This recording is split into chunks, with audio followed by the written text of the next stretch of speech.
Hello, today we discuss theorem 6.19. The last class we have seen theorem 6.17, that is the connection between Riemann-Stieltjes integral and Riemann integrals.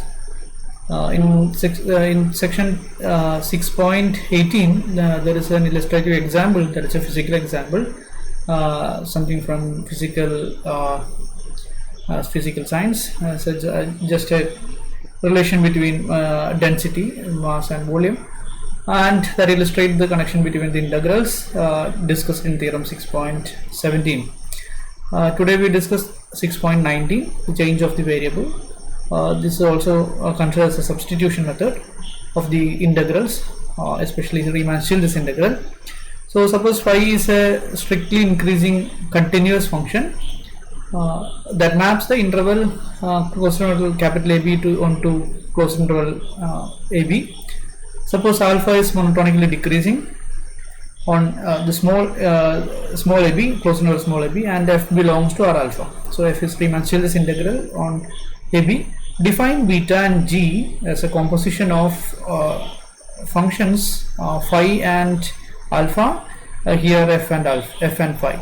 So this is beta. Beta is defined as alpha composition phi, and g is defined as f composition alpha. So beta is a function from the domain of this phi. So that is closed interval AB. This is domain of phi to the range of alpha. So alpha is a real function. So this function from AB to R, and this g is a function from again the domain of phi, that is AB, to R. So these are two real functions defined on the closed interval AB. So the domain of f is small interval, small ab, closed interval small ab. So this is a function from this phi to this AB to R. Now we consider the function. So in that case we will prove that if f belongs to R alpha, then this g belongs to R beta. So this beta is defined as the composition of phi and alpha and phi. Since this alpha and phi are two increasing functions, so the composition is also increasing. So this beta is also an increasing function. So this makes sense. G belongs to R beta. And the integral can be connected through this equation. Integral a to b g d beta is same as integral a to b f d alpha. So this is what you have to prove. So we first observe the function phi. So that is defined from closed interval AB to, this is capital AB, to closed interval small ab. Okay. So this is a graph of phi. So if we take phi here and y here, so this is the graph of phi. Since this is strictly increasing, continuous, it has all smooth properties. So this is a function like this. This is on to as well. Okay. Now if we choose any partition of AB, if we set a partition P of AB, then if we collect a partition, say x0, that is equal to small a, x1, etc., xn, which is equal to b, then corresponding to this partition there is a point. Okay, if we choose a, then a will be the image of this capital A under this phi. Okay, similarly if we choose x1, then you can find a point y1 here. Because this is onto, then each point here we can find this y2 here. So similarly we can, corresponding to each point of this x1, x2, xn, you can get the point y1, y2, yn in the domain capital AB, because this is an onto function as well as strictly continuous and strictly increasing. So we can get this y1, y2, y3 is in the increasing order. So corresponding to each partition P, there will be a corresponding partition Q. Say y0 is equal to capital A, y1, y2, etc., yn, that is equal to capital B, such that phi of this yi should be xi. Okay, such partition exists because of this the properties of this phi. Therefore, if we consider the corresponding subintervals here, if we consider subinterval xi minus 1, xi in the closed interval AB here, corresponding subinterval yi minus 1 comma yi can be considered in the domain of this function phi. There is a connection that this phi of this yi minus 1 will be xi minus 1 and phi of yi will be this xi. Okay, now if you consider the function f and g, okay, so if you consider the function f here, f of x for any value from this in subinterval, and corresponding g here, so g of y. Okay, if y is here, then this g of y is f composition phi of y, so that will be f of phi of y. Phi of y will be x. Okay, if we have any x here, then you can get a y such that f of x, this phi of y is equal to x.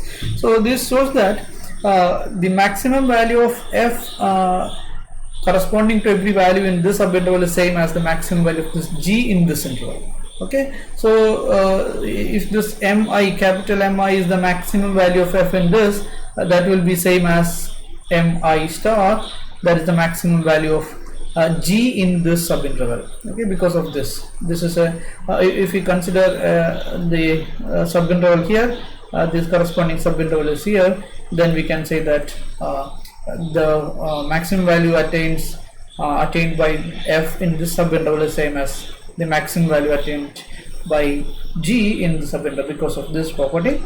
Now we have, because this is obvious that the range of f and g corresponding to these two intervals are the same. Okay, so that's the idea here.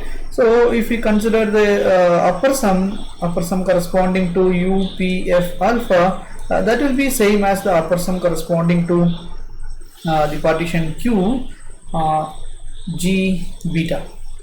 Okay, so this can be the similar arguments led to the lower sum. Okay, so lower sum LPF alpha will be that is same as LQ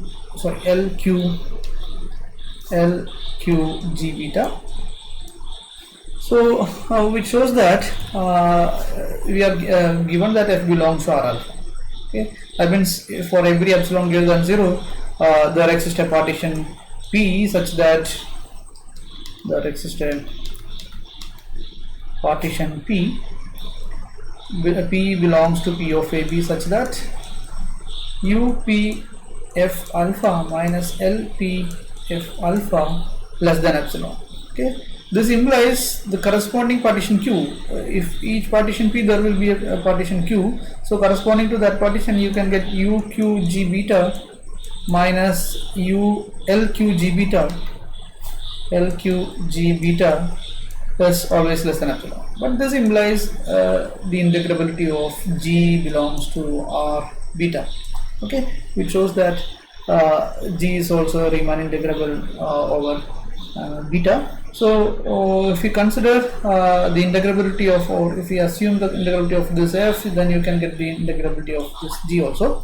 And these two conditions imply that since this f belongs to R alpha on AB, by taking the infimum on this infimum of all upper sums, then that will be same as the infimum of all upper sum here, because every partition Q can be obtained by this partitions of AB, then using this P. So infimum UPF alpha is same as infimum this. So infimum UPF alpha is nothing but the integral of if you take the infimum on this equation, you can get integral a to b f d alpha, that is the infimum of this, and infimum of this will be integral a to b this g d beta. Okay, which shows that the integrals are exactly the same. So we can use this as the change of variable or substitution method. Now we can see some typical case of this. This proves theorem 6.19, and as a consequence, we can consider some typical case. We discussed some special case of this. Take alpha of x equal to x. Then what happens to beta? Beta is defined as this alpha composition phi. Then beta of x will be alpha composition phi of x. So this will be same as alpha of x. Sorry, this is same as alpha phi of x. Alpha of phi of x. But this alpha is same as alpha of x is same as x. So this alpha phi of x will be phi of x itself. Okay. So this implies beta and phi are the same. Now if this phi dash belongs to R, that is the integrability of phi dash, then what happens to the this equality? So we take that integral a to b f d alpha is same as integral a to b g d beta. Okay, and now here you can use the theorem 6.17, that is the relation between Riemann-Stieltjes integral and Riemann integral. From that you can get integral a to b. This is same as g of x beta dash x dx.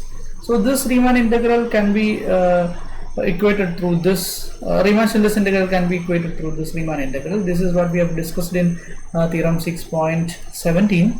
So this is the idea here. But if we consider this special case alpha of x equal to x, then this is going to be the Riemann integral a to b f of x dx. That will be the left hand side here.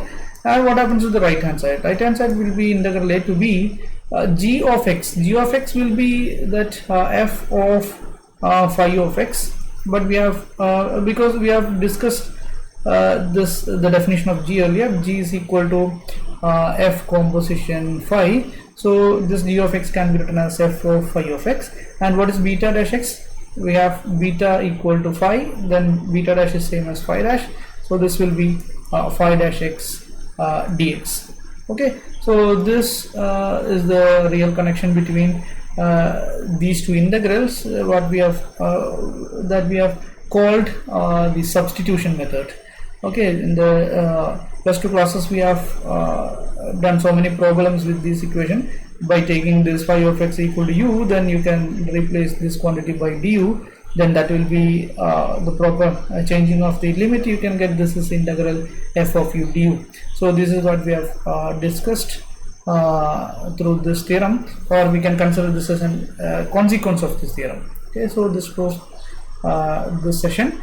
In the next session we will discuss the relation between integration and differentiation. Thank you.